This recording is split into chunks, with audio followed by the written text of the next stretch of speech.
উপদেষ্টাকে বলেছি, যারা যোগ্যতা থাকা সত্ত্বেও বিগত 17 বছরে শুধু ফ্যাসিবাদের বিপক্ষে থাকার কারণে রাষ্ট্রযন্ত্রে ঢুকতে পারে নাই, বিশেষ আইন করে তাদের রাষ্ট্রযন্ত্রে ঢুকার ব্যবস্থা করে দেন এবং 17 বছরের যে ফ্যাসিবাদী রাষ্ট্রযন্ত্রের সেটা আপনারা ভেঙে দেন।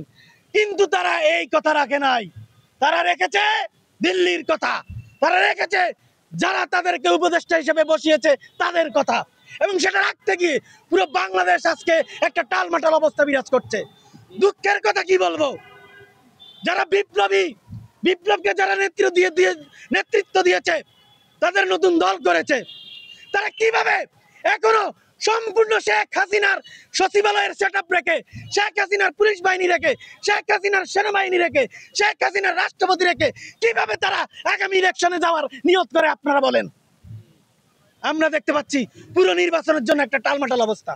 আরে ভাই, যারা 2014 সালে যেই আমলারা ইলেকশনটা করে দিয়েছিল, 2018 সালে যেই আমলারা ইলেকশন করে দিয়েছে, 2024 সালে যারা ভারতের হয়ে ইলেকশনে দেশে করে দিয়েছে, সেই আমলারাই তো এখনো বহাল। তাহলে বিপ্লবের পরে সেই আমলারাই কি আগামী নির্বাচন করে দেবে? আমরা সেটার অপেক্ষায় আছি। ওই আমলাগুলোই আগামী নির্বাচন নাকি করে দেবে, সেটা আমরা নাকি আবার চেয়েও দেখতে হবে। কিরে ভাই, এই যে অসভ্য একটা অযোগ্য রাষ্ট্রপতি, শেখ হাসিনার রাষ্ট্রপতি, তার অধীনে কি আগামী নির্বাচন আমরা মেনে নেব? মেনে নিচ্ছে তো সবাই, তো বিশাল আনন্দে আছে, জাহান্নামের উপর বসিয়া পুষ্পের হাসি হাসতেছেন, তাই না? আপনি নিশ্চিত থাকেন, দিল্লি যদি হুক্কা হুয়া বলে, এদেশের পুরো রাষ্ট্রযন্ত্র কে হুয়া বলার জন্য এক পায়ে দণ্ডায়মান রয়েছে, এক পায়ে তারা দাঁড়িয়ে রয়েছে কে হুয়া বলার জন্য। শুধু they are waiting for a chance. একটা চান্স পেলে আপনি দেখবেন সব কিছু একটা খসে পড়া চুনা। আরে উপদেষ্টা, আমাদের ছাত্র উপদেষ্টা বা অন্যান্য উপদেষ্টাকে যে পুলিশ গার্ড দেয়, সেই পুলিশও শেখ হাসিনা নিয়োগ করা। আপনারা বুঝতেছেন কোথায় আমরা আছি? এই হচ্ছে আমাদের বাস্তবতা।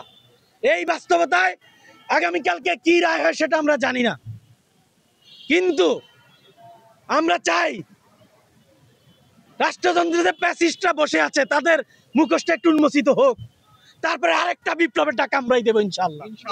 সেই বিপ্লবে এই ফ্যাসিবাদের সমস্ত রাষ্ট্রযন্ত্রের সেটআপ আমরা ভেঙে খান খান করে দেব।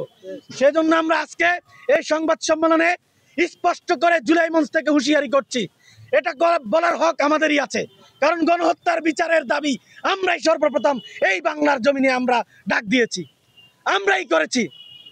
এই জুলাই মঞ্চ আওয়ামী লীগের নিষিদ্ধের, সর্বপ্রথম জুলাই মঞ্চ আওয়ামী লীগের নিষিদ্ধের দাবি তুলেছে। আপনারা জানেন, আমরা সংখ্যায় যে কয়েকদিন হই না কেন, দেশপ্রেমিক 10 জনই যথেষ্ট, যারা দেশকে নিয়ে ভাবে, প্রকৃত দেশের কথা বলে।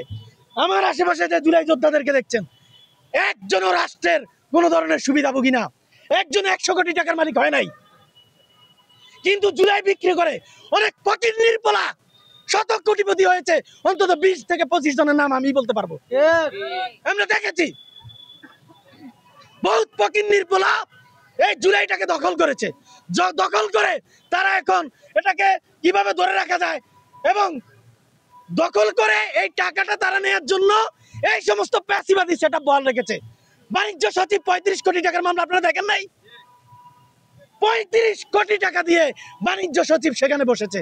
সে এনবিআর চেয়ারম্যান হওয়ার জন্য 300 কোটি টাকার যে 300 কোটি টাকার স্ট্যাম্প আপনারা দেখেছেন না, ভাইরাল হয়েছে।